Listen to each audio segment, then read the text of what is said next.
Nice go, nice go, nice.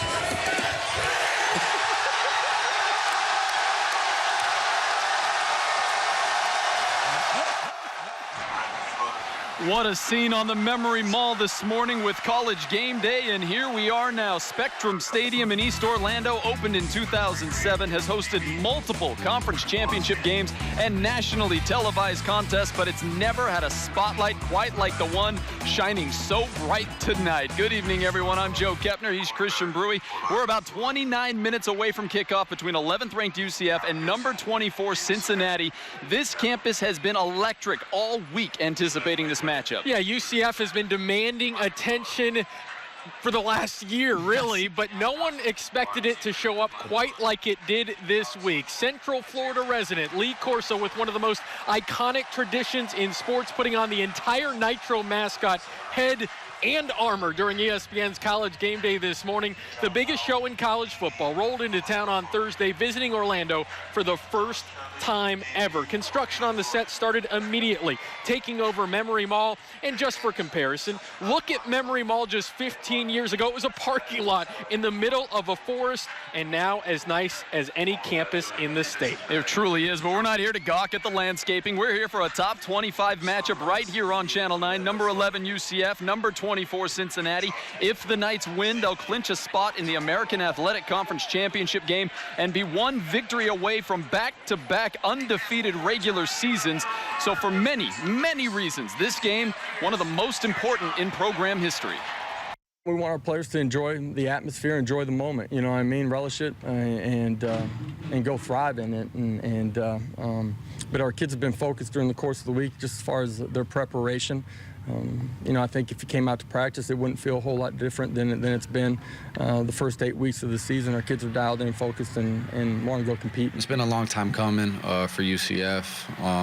And I wouldn't even say it started last year. I think it started long before that.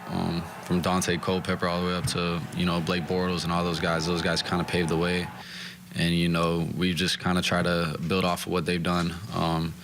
And, you know, it's definitely something cool seeing our work coming to fruition. I didn't think that anything could top the Peach Bowl, but I think since College Game Day is coming here, I think for the first time ever, that's just something great. And just for them to come here, that means that we're doing something great for this school.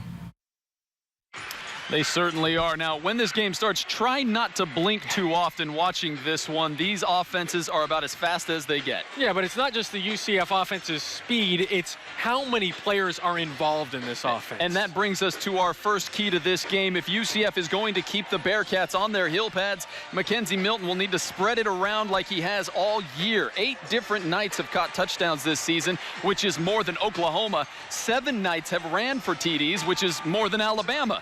Gabriel Davis is Milton's favorite target this year. The 6'3 sophomore from Sanford has caught 37 passes for 571 yards and 3 touchdowns. But Trey Nixon and Dredrick Snelson also have more than 30 catches and 400 yards, while Milton himself has rushed for a team-high 8 TDs. That's a lot of numbers, I know, but the point is, if everyone is involved, this squad is a nightmare for opposing defenses. I think Mackenzie's got a great comfort level with all of our skilled players when they're out, you know, running routes, whether that's our tight ends, our slot receivers, or guys that have been playing outside, loves throwing it to the backs as well. We got elite skilled players that they can go play anywhere, anytime, and we got to find a way to get them the ball on Saturday.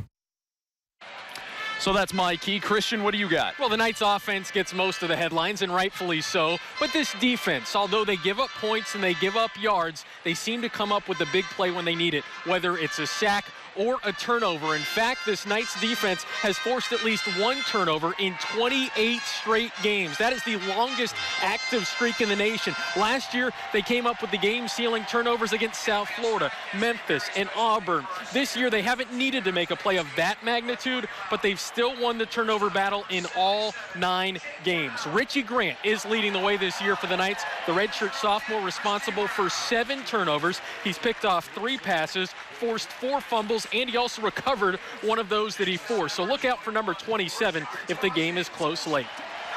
That's one thing that you learned a long time ago when I got in this business. God is, he's always around the football. And that's a term that we use, that no matter what, it's always turnovers always happening when this young man is around. And that's something that's unique, and you can't coach it. It just happens a lot with him. Inherent. It's just in him. And he's continuing to get better for us. Hope he gets a couple more this week. Now tonight is an AAC heavyweight bout, so that means we need a tail of the tape. Both teams have the ability to put up points. The Knights are 8th in the country with 44 a game. Cincy likes to run the football with Michael Warren still averaging 35 a game. There's likely not a more balanced offense in the country than UCF. They're rushing for 271.4. passing for 271.6. As I said, turnovers will likely play a part in tonight's game. The Knights have only coughed up the football 7 times this year. That's the 3rd fewest in college football. Cincy has given it away 15 times. Now, with all that in mind, here's what the College Game Day crew had to say about the matchup.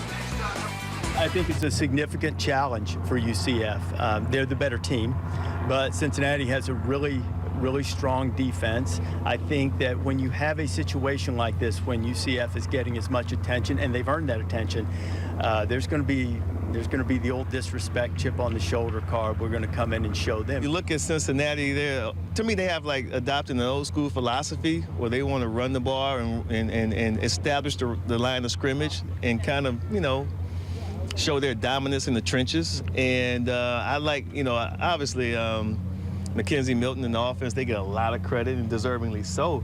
But UCF plays really good defense, too.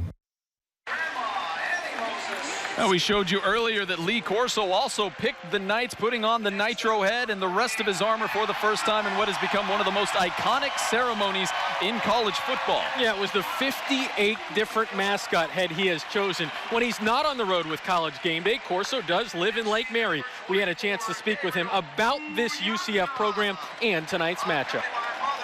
Almost like a dream come true. And I've been doing this for so many years and following UCF. And now to see us bring College Game Day, it's a great thrill, because I tell you what, they deserve it. In 1997, I think you said you expected UCF because of the airport. It's a little more than the airport now, right? I expect them to be up there, but it's a little bit longer than I thought. But I've always had great respect for this university because the local town is supporting them, and the great fact that they have a good school and great academics. What do you think about this matchup? Well, I think it's a great matchup because Cincinnati is #1 in the conference in those all defenses, and #8 in the country is UCF on offense. So it's a perfect matchup for beautiful downtown East Orlando. Now, only one of UCF's games this year has been closer than 11 points, but the bookmakers have UCF a 7-point favorite tonight. All right, so maybe we'll have a little prediction coming up right after the break.